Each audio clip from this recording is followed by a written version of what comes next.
இயேசுவில் அன்பானவர்களே, மகிழ்ச்சியின் வாரத்தில் இருக்கின்ற போது நிறை மகிழ்ச்சி எதில் இருக்கிறது என்பதை ஒவ்வொரு நாளும் வாசகங்களின் வழியாக இறைவன் நம்மை ஆழ்ந்து சிந்திக்க அழைப்பு விடுக்கின்றார். அன்னை மரியாளிடம் வானதூதர் வந்து நீர் கடவுளின் தாயாக வேண்டும் என்று சொன்னபோது அவர் கன்னியாக இருக்கின்ற காரணத்தினால் இது எப்படி ஆகும் என்ற கேள்வியை எழுப்புகின்றார். ஆனால் அந்த சந்தேகத்திற்குரிய பதில் கிடைத்த பிறகு அன்னை மரியாள் என்ன சொல்லுவாள்? இதோ ஆண்டவருடைய அடிமை, உமது வார்த்தையின்படியே எனக்காகட்டும். உடனடியாக கீழ்ப்படிதல் அன்னை மரியாளிடமிருந்து, இயேசுவின் தாயான அன்னை மரியாளிடமிருந்து வருகிறது. சூசையப்பர் தன்னுடைய மனைவியாக வரப்போகின்றவள் ஏற்கனவே கருதாங்கி ஒரு குழந்தையை வைத்திருக்கின்றாள் என்று கேள்விப்பட்ட போது மறைவாக அவளை விலக்கிவிட வேண்டும் என்று எண்ணிக்கொண்டிருந்தார். அந்த நேரத்தில் வானதூதர் அவரிடம் வந்து, உன் மனைவி மரியாளை ஏற்றுக்கொள்ள அஞ்ச வேண்டாம், கடவுளால் தான் இது நிகழ்ந்துள்ளது, எனவே நீ அவளை ஏற்றுக்கொள்ள வேண்டும் என்று சொன்னபோது சூசையப்பர் உடனே விழித்தெழுந்து காலதாமதம் செய்யவில்லை. அன்னை மரியாளும் அதே போன்று, இயேசுவின் வளர்ப்பு தந்தையான சூசையப்பரும் அதே போன்று உடனே விழித்தெழுந்து தன் மனைவி மரியாளை ஏற்றுக்கொண்டார். இந்த உடனடி பதில், நேரடியான பதில், நேர்மையான பதில், எதிர்மறையான பதில் கிடையாது, நேரான பதில். ஆம் என்றால் ஆம், இல்லை என்றால் இல்லை என்ற விதத்திலே அவர்கள் இருவருடைய பதிலும் அமைகிறது. எனவே ஆண்டவர் இயேசு கிறிஸ்துவும் அவ்வாறு தான் இருந்தார். நாசரேத்திற்கு சென்று தன் பெற்றோருக்கு கீழ்ப்படிந்து வாழ்ந்தார். இவ்வாறு கடவுளுக்கும் மனிதருக்கும் உகந்தவராக இருந்தார் என்று இயேசுவை பற்றி வாசிப்போம். எனவே அந்த திருக்குடும்பத்தில் காண்கின்ற செயல்பாடு உடனடி கீழ்ப்படிதல், எதிர்மறையான பதில் கிடையாது. இதை பார்க்கின்ற போது ஆண்டவர் இயேசு கிறிஸ்து இதே போன்று தான் எல்லாரும் இருப்பார்கள் என்று அவர் எதிர்பார்க்கின்றார். எதிர்பார்ப்பு சரிதான் அன்பானவர்களை. நாம் எண்ணி பார்ப்போம்.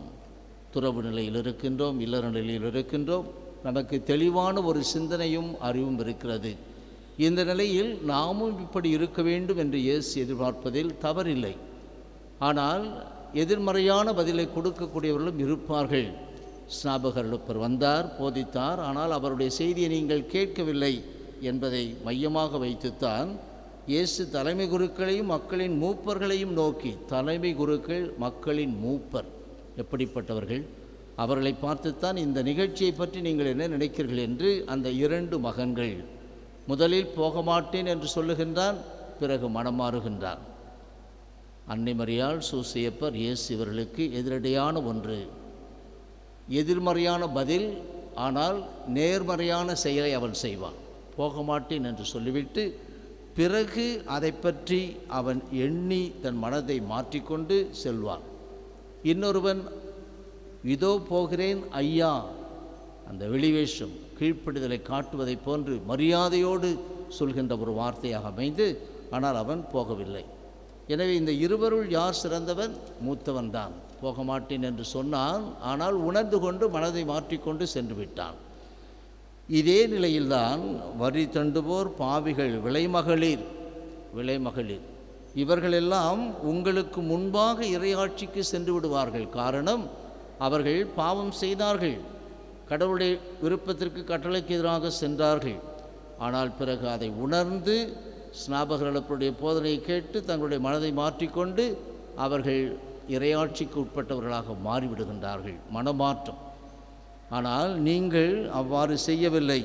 நீங்கள் அதை கேட்கவும் இல்லை, அவரை நம்பவும் இல்லை, உங்கள் எண்ணங்களை மாற்றிக்கொள்ளவும் இல்லை. திரும்ப திரும்ப சொல்லி அவருடைய அந்த நிலையை அவர் உணர்த்துகின்றார். இப்படி இருக்கின்றீர்கள், நீங்களும் மனமாறிவிடுங்கள் என்ற அழைப்பைத்தான் அங்கே கொடுக்கின்றார்.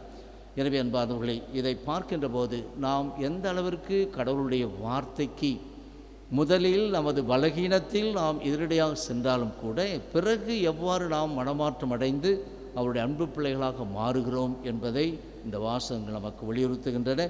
இந்த ஏழை கூவி அழைத்தான் முதல் வாசகமும் சரி, பதில்வரை பாடலும் சரி, அந்த எளிய நிலையிலிருந்து, கைவிடப்பட்ட நிலையிலிருந்து, பரிதாபமான பாவ நிலையிலிருந்து யாரெல்லாம் கடவுளை நோக்கி மன்றாடுகின்றார்களோ அவர்கள் எல்லாம் ஏற்றுக்கொள்ளப்படுவார்கள் என்ற உறுதிப்பாட்டை, நம்பிக்கையை கொடுப்பதாகத்தான் முதல் வாசகம், பதிலுரை பாடல் அனைத்துமே அமைகிறது. அதிலும் சிறப்பாக அல்லேலூயா பதிலுரை பாடல், வாரும் ஆண்டவரே காலம் தாழ்த்தாதேயும் உம் மக்களின் பாவங்களை போக்கியருளும். அவர் போக்குவதற்கு தயாராக இருக்கின்றார். ஏழை என்ற நிலையில் நாம் உணர்ந்து கொண்டு அவரிடம் சரணாகதி அடைவோம். ஆமீன்.